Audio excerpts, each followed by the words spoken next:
Hey VC, Dave with you this afternoon.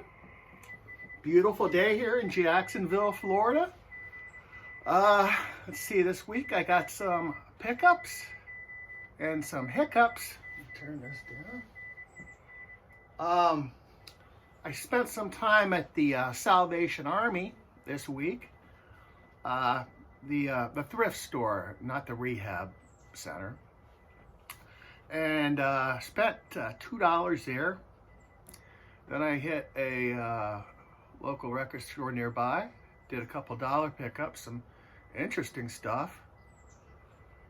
First one, I got to the Salvation Army. I found Genesis. This is their first album, but this is a reissue of it. In the beginning,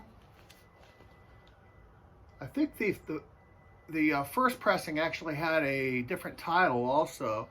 I've forgotten how good this album is. It's really good, kind of psychedelic actually. Not in very good condition. The back cover's got some water damage, and unfortunately it's got some skips in it. It played through. I got to listen to it. The first time I heard this in a while. I just think it's a really good album, but unfortunately, because of the condition, this is a hiccup. Next on my list, one of the funniest things on television in the 60s and 70s was the Dean Martin comedy roast. They were always a riot, and they'd have people like, it was Dean Martin and his basically his cronies like Don Wrinkles, and they'd find somebody to roast and they'd make fun of them, and it was a lot of fun. One of the regulars was this guy, Foster Brooks. I'm sure some of you remember him. Some of you remember the roast. He actually had some comedy albums out. He was a drunk act that apparently was playing Vegas. I don't know if you see the back cover. There's a foreword by Bill Cosby, of all people. I think Bill Cosby hired him or something. And there's also some information about his TV show. He apparently had a TV show. But he was a very good, very, very funny guy. And I did hear that. I did listen to this, and it's a funny album. Not as funny as his stuff at the roast, but nonetheless, yeah, he was a drunk act, but he was apparently always sober. He was sober when he did it, which is pretty ironic, because if that was true, he was probably the only one at those Dean Martin roasts that was sober. So yeah, this is a pickup. Stays on the shelf. Does anybody remember K-Tel? Back in the 70s and 80s, K-Tel, I guess it was a label. And they put out dozens, probably hundreds of these worthless compilation albums. This has the usual suspects, but I came down here I found a Jethro Tull song that I didn't remember. Something's on the Move. I had to take pause there to remember what track that album was on, or what album this track was on. And it's on Stormwatch. So I got to listen to that again. But yeah, it's another K-Tel. It plays okay, but it's more of a hiccup. Next, I got a guy I'd never heard of. We're still in the thrift store, and I found Eddie Harris. I had never heard of this guy. So it's a blind pickup. He's a saxophone player, I believe. Yeah, it's on Atlantic, like Led Zeppelin. It's pretty beat up. This is called I Need Some Money. And I put this on, and it's actually a riot. It kind of sounds like if Miles Davis was a comedy act. Something like that. It's kind of like jazz, but he does these funny songs. But yeah, I'm new to this guy. I haven't really looked into his stuff. He may have even worked with Miles Davis for all I know, but this is actually a pickup. I'm gonna keep this.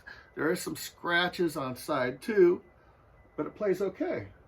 And I like this guy. He's funny. So it's a pickup.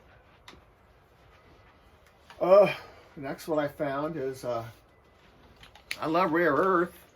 They were a Motown, kind of a hard rock band, a little like Grand Funk, maybe not as hard-edged, but they were really good. They had a couple of hits, late 60s, early 70s, so I picked this up, $3 for $1, so I gave it a chance. It's on Prodigal label. It's kind of scratchy, but really sucks about this album is the album. I don't know what happened to these guys. They kind of got off the heavy guitars and they kind of went into a direction that I believe they call now is yacht rock. And there's just, it's pretty terrible. I don't like it. So I'm giving this one a hiccup. Yeah, pass that one up. I love Rare Earth though. Their early stuff when they were with Motown, very good stuff. I like that. And the last of my thrift store finds, I stumbled across this. The first thing I said was, "Oh my God, look at the condition! It's got to be a crappy album." I had actually seen this movie a long time ago, but I've actually never heard this album in its entirety. Jimi Hendrix, Rainbow Bridge. This is the original motion picture soundtrack of it. I think he did a concert in Hawaii or something. Back in the late 70s, early 80s, there was this show called Night Flight that came on late night on Friday nights, and they showed this movie. But I had never heard, I had heard most of these tracks on CD reissues that they put out. It's got a lot of good stuff, but one track I'd never heard was, I can't show you the track listings. It's hard to see because of all the psychedelic and it's in bad condition. But the album plays great. No scratches on it on Reprise. I listened to it and I was familiar with all the tracks except the last one, which is a studio version of Star Spangled Banner. I was only aware of the live versions, like the Woodstock and at the New Year's Eve show with the Band of Gypsies. So it was weird hearing this. It's different. It sounds like, I think around this time, around Electric Ladyland, he was kind of experimenting with electronic music a little bit, like on the Mermaid Song. And I think this studio track of Star Spangled Banner was along those lines. I could hear some, I don't want to say synthesizers, but I just never heard the track. I'm going to have to listen to it again and research it, but it was kind of an awakening. This was the Band of Gypsies guys. Buddy Miles. I saw an interview with Frank Zappa, and the interviewer asked him about the time he met Jimi Hendrix. And Zappa said that what happened was he was having a get-together, and Jimi Hendrix came over with Buddy Miles. And they sat down on the couch, and apparently Buddy Miles passed out and started snoring very loud, and everybody was laughing. And apparently at one point they were playing music, and Jimmy got up and did some sort of Elvis dance and split his pants open, and Frank's wife Gail had to sew his pants up for him. So that was the big meeting of Hendrix and Zappa. It's kind of funny. I don't know who else was there. There may have been other people there. Now I went to the Dollar Bin, the usual suspects at the Dollar Bin at Wolfson Records. God, I keep finding these albums. You guys got to be sick of them. more of the Ventures. I don't know. I thought I was slowly getting all of them, but this one's got the letter. It's got Good Loving. 8 Miles High. They cover 8 Miles High on this. I haven't heard it yet, but I love the Ventures. I don't know how many albums they put out, but I've got at least 30. And I've started collecting them about 6 months ago, and I love them too. They're no, these aren't going down there with the hiccups. Those are pickups.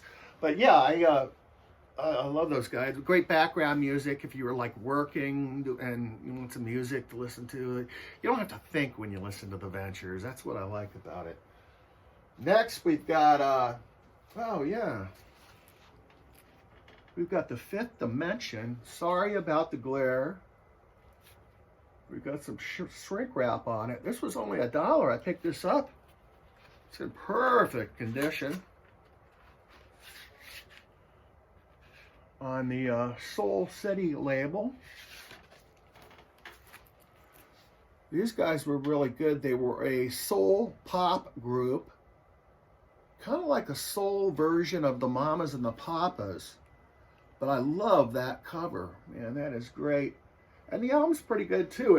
I don't think this album's ever been played. And very good stuff. They're looks like they're in a balloon, which is appropriate because their hit song from this was Up, Up, and Away in a beautiful balloon, which is what they're doing. Yeah, this is a pickup. My last one, I believe, is the most unusual. I found this. This caught my eye. The Mind Expanders. What's happening? First saw this, I didn't know what to make of it. Yeah, it's kind of psychedelic, electronic psychedelia. I'll show you the back of it. You don't have a lot of information on the back of it. A little bit. It's got track listing and a little bit of information on what the tracks are about and what's used on them. But oddly, there is no personnel. There's no liner notes that indicate personnel or who played on what. I hear theremin on it. There is some distorted guitar. It's instrumental. The label is kind of a strange album, but it's very good. I enjoyed it. The Dot label. And this was $1, and I looked this up on, it's in, oh, very good. And I looked this up on Discogs, and these run for anywhere from $20 to $30 on Discogs. So this is definitely the pickup of the week. Some of the tracks are out there. Pictures at a Psychedelic Art exhibit, which is, I actually like it better than Emerson, Lake and Palmer's. Downtown, they do a trippy keyboard guitar version instrumental version of Downtown. I think that was Lulu, or I don't know who that was. But yeah, it's really, really cool. Cool find. I'm going to enjoy listening to this again. And that's about all I've got this week. I hope everybody had a great week. And we will see you again soon, folks. Go Buckeyes!